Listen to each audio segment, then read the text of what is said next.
So I just picked up my route. You don't really get a choice on your route unless you have a cool yard master.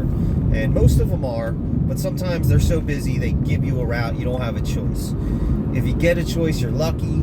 They're not always great. Sometimes they're easy. Sometimes they take the full amount of time. This route's going to take the full amount of time, which sucks, but it is what it is. You can't really turn it down because then you get a strike on your account and then eventually they fire you. So I never turn down the route. I usually get it done pretty quick, and that's what this video is about. I'm going to try to show you how to get it done quick without organizing. You just throw them in and you go.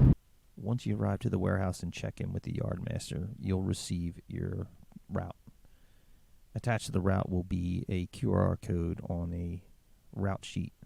You'll scan this code and it will download your route to your app. At this point, you'll be ready to scan each package. Start by scanning either the top QR code or the barcode on the left side.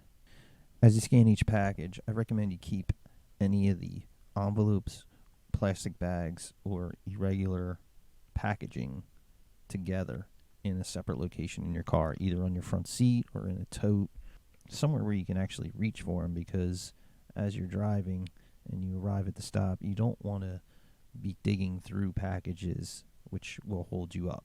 So separate your packages, cardboard boxes in the back, envelopes up front. As you load each package into your car, take note of the little label located on each package. Most of the time it will be a yellow label, but sometimes it can be a different color. Regardless, it has a number at the bottom right corner labeled driver aid.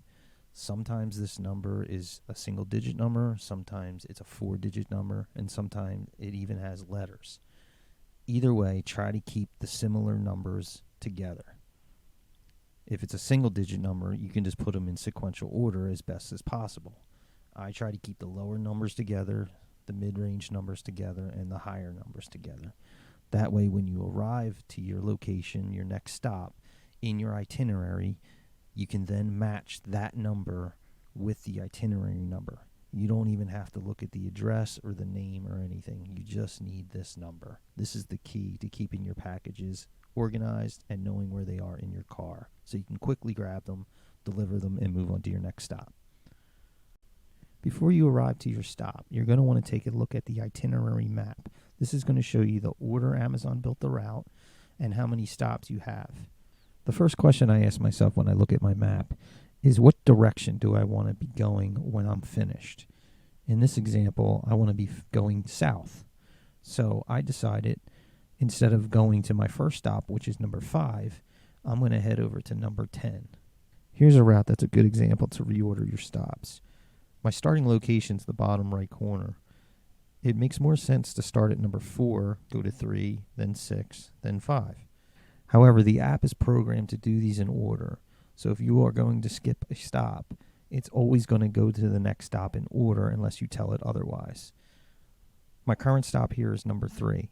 Coming into the itinerary map, I can select the next stop to be 4, and then I have to remember to come back after it's done to go to 3 again.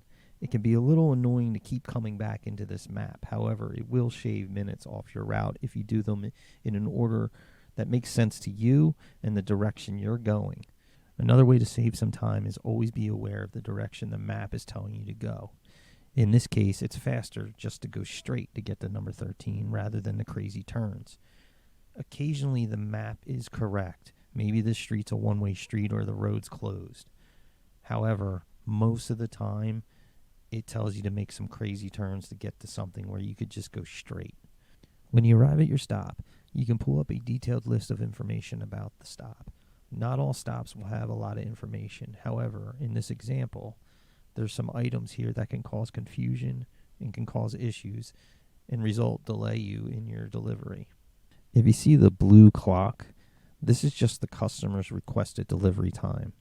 Amazon doesn't guarantee delivery times. So if it's on your route, you can pretty much ignore this unless it's a business where there's an access problem like a gate. You should deliver this anyway. When you finish the delivery and you're moving on to the next stop, if you see this beware of dog symbol, I immediately message the customer that I will be arriving. This way they have time to put the dog away And if they don't and something happens, at least I have some kind of messaging that went out to this customer that told them to put it away. Also, just be extra vigilant when you arrive at the location. The item type icon will give you a general idea of where it is in your car. Remember, you packed all the boxes in the back and the envelopes are up front in the seat. So this gives you the idea where to look. However, keep in mind this isn't always right. A box could be an envelope could be a bag, a plastic bag could be a box. There's a 50-50 chance that this is wrong. It's always good to review the customer notes. These are the notes the customer can put in to give you directions on where to deliver the package and how to deliver the package. However, if it's unsafe to follow the directions, or if the directions are out of date and don't make sense, deliver the package anyway. The goal is to get the package there. In order to complete each delivery, the app's going to require you to be within a certain radius of the location. This is called the geofence.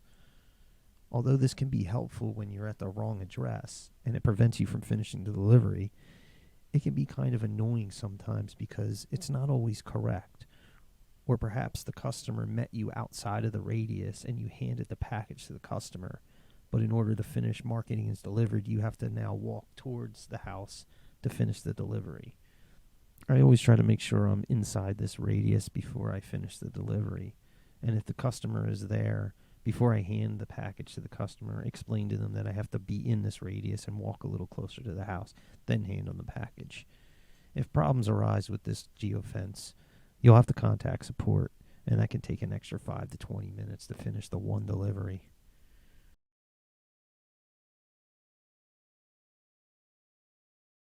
I'm showing these items in the order I think are most important. Number 1 is the vest. I can't tell you how many times I pulled up to an address with the customer standing outside or at their door staring at me, trying to figure out whether or not I'm supposed to be there or not. It makes it even more awkward when you do night deliveries like me when it's completely dark. Having a battery backup and an extra charging cable to charge your device is essential. I never had my device die during a shift, but I can imagine it being pretty awful.